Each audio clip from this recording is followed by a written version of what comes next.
What's up, guys? Today we're going to be talking about the Infinity Watch team. Yeah, this like year and a half old team, maybe older at this point, just won't get out of the meta. They keep sticking their nose in it, and I think they're here to stay. I'm going to lay that case out for you today. I'm going to explain why I think that is the case, how good they are. I will showcase why they are still so meta in a video that I'm going to pull from a Cosmic Crucible trial that I did. I'll talk about how it's a little bit tough to justify building them for some people, and I'll give you final recommendations. Let's get into that video right now, and let's do it. All right, so the damage on this team. Yeah, the damage on the Infinity Watch team cannot be denied. Just the Gamora basic and ultimate, how they work together. The primary attacks from Gamora coming in 3 times, doing, what's that, 300% damage plus another 600% damage on a base attack is crazy. With the bleeds, she has an insane damage stat. Lots of damage there. The offense up ultimate coming from her, and if she gets a kill, she gets to go again right away, using her base again right away. This is almost a death sentence for 2 characters in a row, and her passive is giving her 15% extra piercing damage, among other things.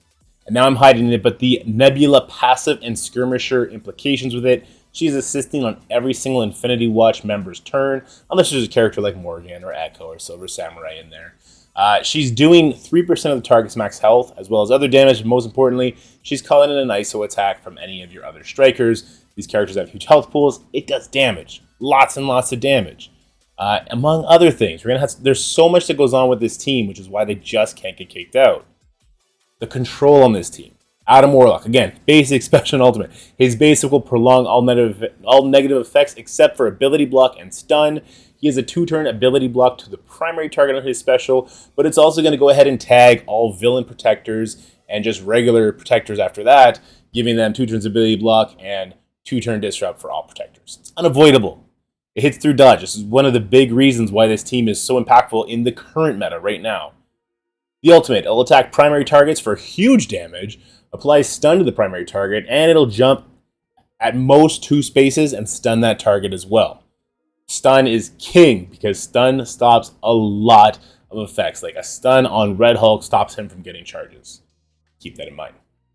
And again, we have Nebula passive as a skirmisher down there. Not that it's bringing the 3 taps, though it does interact with Adam Warlock if he's a striker, making his ISO attack prolong negative effects again. But in this case, what I'm talking about is her being a skirmisher, hitting every single turn because Infinity Watch members they attack on every single one of their turns. She's going to be peeling buffs off. So control, not in the sense of you are stopping your opponent from doing something with an ability block, a slow, or a stun, but you're taking away some potential power from them, whether that be a taunt, a defense up, an immunity. That skirmisher peeling off buffs is huge, huge, huge, huge. Then we get into some of the real reasons why I think the team is going to stand the test of time in a big way. Protection. So Adam Warlock passive on spawn, he's getting safeguard and immunity to himself and the entire team. Phyla-Vell is following that up by giving defense up for 2 turns to the entire team. And again, I'm covering it up, but Adam Warlock, Gamora, Nebula, all their passives are making them get a revive once charge. Gamora and Nebula are going to come back full life. Adam Warlock, I believe, comes back with 60% life, but he's going to clear all negative effects on the team. This is huge. This team at worst. So Black Order right now, we're using them to burn Gamma in war. That's like their big use. And maybe burn a team in Stage 6 on Crucible. That's their big use right now. But because they don't have Safeguard, they can come short of that. They don't have Safeguard and defense up on spawn like Infinity Watch does. So if it's a big enough Gamma, you could die before Red Hulk uses his ultimate, before his passive procs, and then your burn was inconsequential. It did nothing. Same with Stage 6. If you're trying to burn a team that has a Morgan on it, but your team gets ripped apart before she uses her special, again, your burn is useless and you just threw away precious, precious attacks. Well, Infinity Watch right now can fulfill both of those roles with 0% chance of loss. Now, am I saying that you should build this team to be a burner team? No. I'm just making the case that in the future, because of the safeguard, the immunity, and the defense up, they're likely to be able to fulfill that role for many years to come. Assuming the game is alive for many years to come. That's yet to be seen. But the protection this team gets just on spawn is insane. But it's not just protection. They also have crazy rebound. What I mean by rebound is they're going to take huge hits because they have that defense up, immunity, and safeguard on spawn. And then characters like Phyla-Vell and Moondragon are going to get them right back up to 100% life with Barrier, just come in and crush the enemy. So what does Moondragon bring to the table? Her special turn 1, she's going to heal all allies for 30% of her max health. That is a very big number when it comes to healing, amplified by the healing ISO. It's huge. She's also going to re-up defense up and deflex. It's crazy, right? Because they only get Safeguard for 1 turn, so they can lose it after their first turn, but Moondragon's going to put it right back on them. Great. Her ultimate, which is actually a turn 3 ability, so I don't put too much stock into this. It'll also heal for 15% of her max health, 30% if you have the T form, but again, that's the 3rd turn for her, and normally fights are decided well before that. That was more impactful when we were doing the mirror matchup in Arena with Infinity Watch. And then you have Phyla-Vell. Well, her special and her passive. Her special, it cleanses you, so it's going to help rebound Gamora, Adam Warlock, and Nebula, who have taken turns before Phyla-Vell, so they dropped their safeguard. They might have incurred some debuffs since then. Phyla-Vell will cleanse that, but then she's also going to put a barrier on for 20% of her max health to Infinity Watch members. And then her passive. When these characters have death proof, they're going to gain 50% drain. Now that can be counterattacked by characters that actually reduce drain and stuff like that. For the most part, this plays a big factor. A Gamora with offense up, using her basic with death proof, can almost full heal herself in some situations. It's pretty crazy. The rebound is nuts. And there's so much more that I just can't get to. It would take me forever. It would take me forever to make enough slides to count all the stuff that they do for control, damage, and protection. All right, so for control, they also have the turn meter rewind from Moondragon special, the slow that comes from that special, offense downs coming from Phyla-Vell in all of her turns if she is a striker. Otherwise, her basic will give it out for 2 turns, I believe, on 2 different targets. She'll chain similar to what Adam Warlock's ultimate does. Damage. Defense down coming from Moondragon's ultimate if it reaches that, but also coming from Gamora. On her turn, she will flip enemy defense up to defense down. Again, offense up Gamora with her basic, hitting to defense down is a death sentence for almost any character in the game. Offense up. Gamora is getting it from her ultimate, but Phyla-Vell is also giving it to the entire team on her ultimate. Counters from Nebula. Nebula is her special, the entire team gets counters. Great. More protection. Passive death proofs. They're getting death proofs, I believe, at certain trigger points. 50% for Phyla-Vell. Adam Warlock's giving it to Gamora, Nebula, and himself on revives. There's also, there's so many different applications of death proofs that come along with this team. It's hard to remember where they all come from, but that is extra protection. Defense up, again, we're getting it from Moondragon, and we're also getting it from Phyla-Vell's ultimate. And as well, when they die, Adam Warlock is giving defense up to Nebula, Gamora, and himself when they revive. And dodges from Nebula's special. This team has so much built in the kit. This was the original Power Leap team, and it still has outlived other teams that came after it. I believe Secret Avengers came after it. Infinity Watch blows Secret Avengers out of the water in almost every single game mode. Same with Eternals. Eternals can beat Infinity Watch, but if you're playing it and someone else is playing Eternals, it's pretty hard to lose that matchup. And if Eternals are ever on defense, Infinity Watch just walk over it, like in a very, very silly way. This team is great. So, where do they rank? This is the big question, right? Arena and raids, they're trash. Look, I'm not making this video to say every single person should drop what they're doing and build Infinity Watch. That is not the case. Fortunately, unfortunately, however you want to look at it. Arena, they're nowhere to be found. Raids, they're nowhere to be found. They're trash. Those are probably the 2 most impactful PvE modes that everyone should set themselves up for before doing anything else. So I'm saying Infinity Watch is a very, very, very good project after you've sorted those. So Blitz, they're an auto-win team. Tower, super reliable. We're actually doing a tower run right now. When this video is out, it's Tower Day 2. You're going to see that lots of content creators are going to be leaning heavily on Infinity Watch for problematic floors. They're a great team. Now let's get into the juicy stuff. So I'm going to talk about war offense here, but this would also apply to war defense. So I have the best teams listed in the order I believe they fall into right now. We got Gamma number 1, Darkhold, Underworld, War Dogs, Tangled Web, Undying, Weapon X, A-Force, Infinity Watch coming in at number 9. I don't think that you can maybe argue some teams, like maybe you would argue Eternals, but I would say besides Young Avengers and Heroes Guardians, Infinity Watch can do every single thing Eternals do, plus some others that Eternals can't do, like a mirror matchup or like Weapon X. In a pinch, it's not great, but it can work. But I would also say a lot of these teams, you're actually going to be finding yourselves putting them on defense. Gamma, Darkhold, normally on defense. Weapon X is starting to find themselves on defense. Tangled Web can be put on defense. Underworld is a coin flip for most matches, so that's also can be put on defense and to really frustrate your opponent, get some defensive wins, push them past that 24 breakpoint, and get your alliance some war victories. So Infinity Watch can steadily climb up this ladder and make their way into the top 5, if not at least the top 8.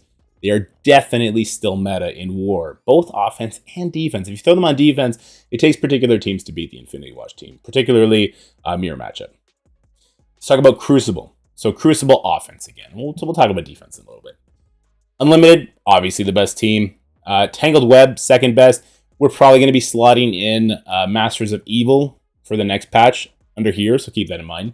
And then Gamma, Darkhold, they can kind of interchange where they would fit in there. Wakanda and War Dogs, and then Infinity Watch. Again, you can make argument for Eternals when you face Dormammu teams. Fair enough. You can make an argument if you're facing the Astonishing X-Men Tangled Web team. Fair enough, but that's kind of part of the Age of X. When I listed this, I wasn't really taking into account the current room bonuses and stuff like that, because that is going to be ever-changing, right? I think the Infinity Watch lifespan is going to be longer than the 30 or so days we have left under the current rules. Those current rules suck, by the way. But you can also understand you might be putting some of these on defense. Lots of people turtle. Lots of people find that if I force you to use unlimited, your unlimited on my unlimited by putting on defense, it gives breathing room to my other defensive teams. So if you have unlimited on defense, all of a sudden this one climbs up a little bit. You have Tangled Web on defense, which like 90% of players do, it climbs up. And so Infinity Watch steadily makes its way up because everything that would be the best on offense also happens to be the best on defense. Now, Infinity Watch on defense is also a headache. It can be beat by Wakanda, it can be beat by Young Avengers, and it can be beat in a mirror matchup. The problem is, in Crucible, efficiency matters a lot. And those 3 matchups take forever to win. So if you are engaged in everybody's one-shotting every single team, or you have to do identical burner attacks, it comes down to efficiency. If you happen to have your Infinity Watch on defense, you didn't need them for offense, that's a big drain on your opponent. So they are still in the top 5, in my opinion, in both War and Crucible. Honestly, on both War offense and defense and Crucible offense and defense. This team is really good. They're still really good. And to prove that, I'm actually going to show a video now of them taking on the newest Horseman team on a 150k punch-up. So let's watch Infinity Watch versus Deathseed. All right. Next, we got the Deathseed team at 1.3 million. 7 red star, everybody but Archangel. 4 ISO across the board. Yikes. Oh no, Psylocke's not 4. Magneto's not 4. What a noob team. Who would even invest in a team this low? Okay. Hello there. I'm not sure how this is going to go. Hey, Mr. Hargrave, room with a party of 40. What up, Gravediggers? This is a huge punch-up. This is a 150k punch-up. I'm actually not sure how this is going to go.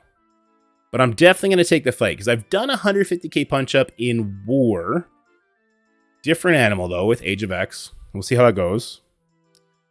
You want to target Dark Beast with the ultimate from Nebula. Didn't chain the way I wanted it to, but that's irrelevant. We got to do what we got to do. Gamora basic the Dark Beast here. Get a lot of damage in on him.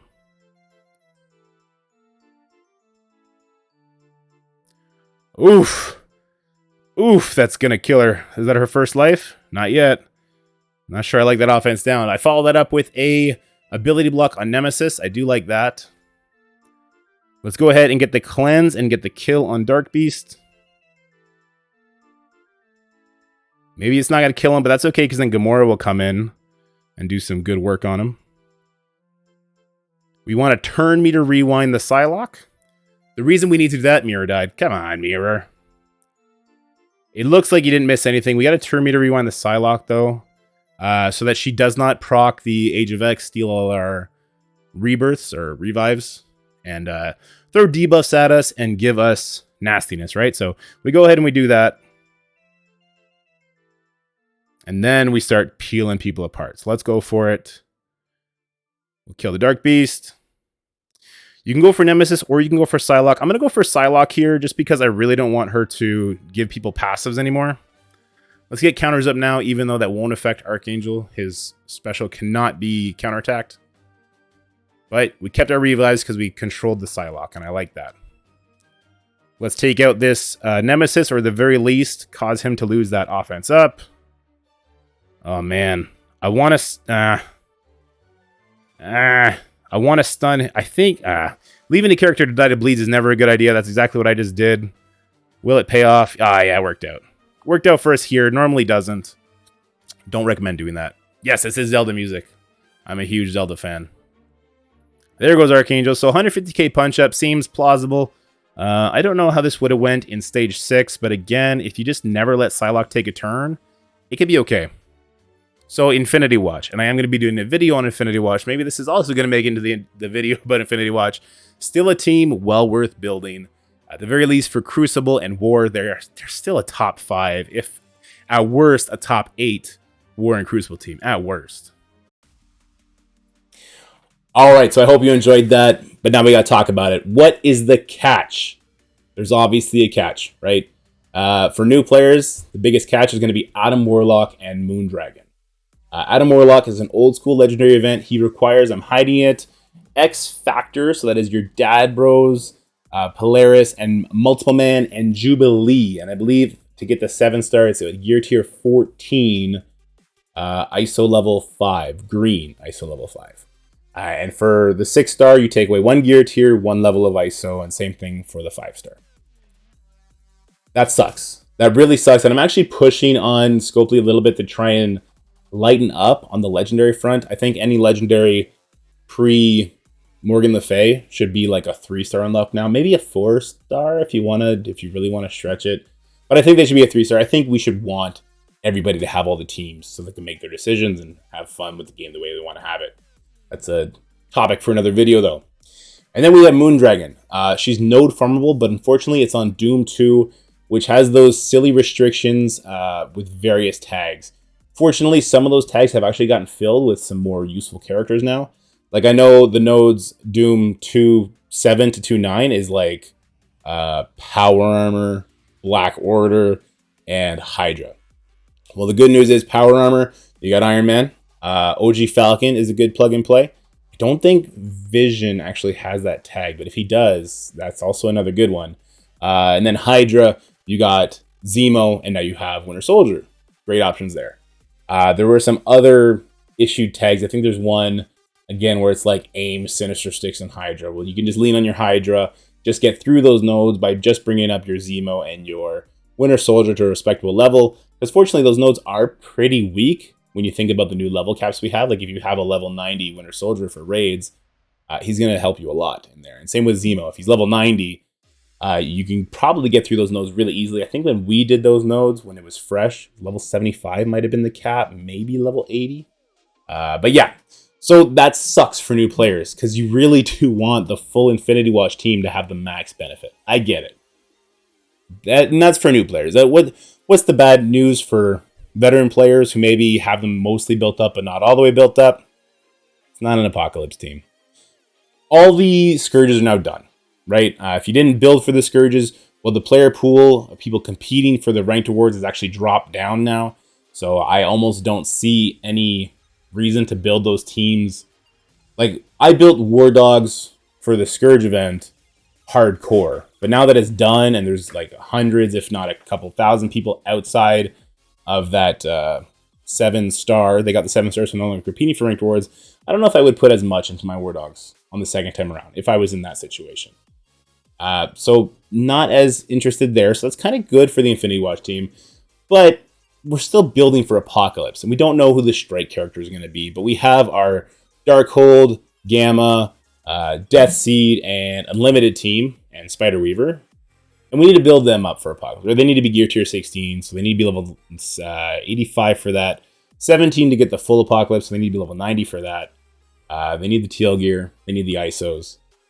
I get it. So as a veteran player, it's hard to justify putting more resources into them. But also, if you're a veteran player, you probably had them at some point, so you probably have them somewhere along the way. So what I would suggest for all players, and I do mean this, what I would recommend. I have an infographic back there. It's on the Patreon. It'll find its way onto the Discord before long. I would recommend at the very least you unlock the team. It sucks having to farm Pimtech to get Jubilee. I get it.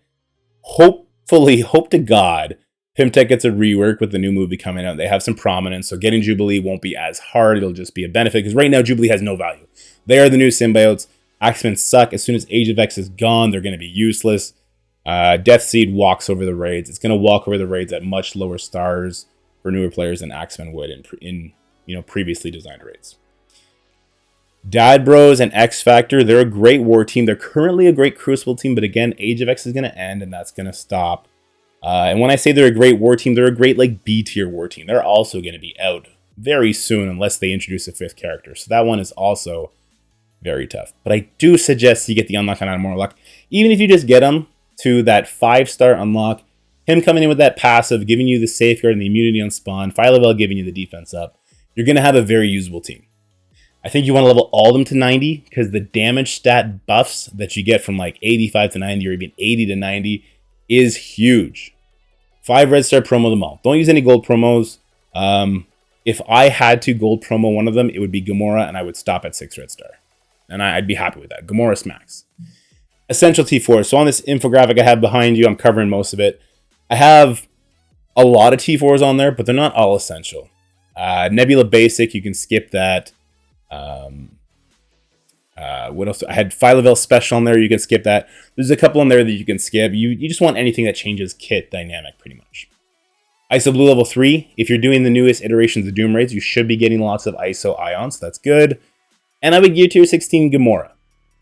We don't have any skill characters yet for Apocalypse, so I assume we're going to be getting some. Maybe they're going to make the new skill team have a couple. I wouldn't be surprised. We also don't have tech. Now, we're going to get 9 new characters. That's kind of bonkers. I think we're going to get 4 new strike characters for the Apocalypse. So a little bit of skill gear on Gamora. I'd be okay with that.